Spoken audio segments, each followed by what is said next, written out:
Nkuko musanzwe mubizi Federation Burundaise de Volley Ball iri ku kivi mu gutegura amahiganwa atandukanye. Aha rero ubu tukaba turamutse tuzakira guhera ku itariki ya 19 gushika ku itariki ya 23 iyi competition bita Volley Beach Volley Ball Pro Tour ni uruhiganwa mpuzamakungu ruhuriramwo ibihugu vyinshi. Uyu mwaka hakaba haje ibihugu 16.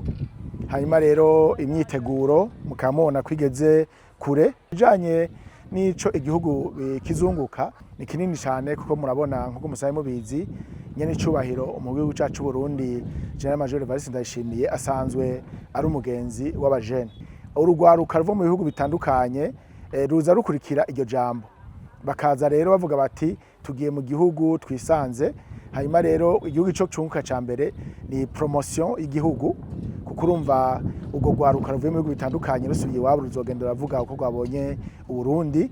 Hanyuma kandi barazana n'uburyo nkuko mubizi abo baraza bakirira amahoteli bakigaburira ni kuvuga rero usanga bariko barakoresha amafaranga mva makungu menshi ugasanga rero igihugu kirahungukiye.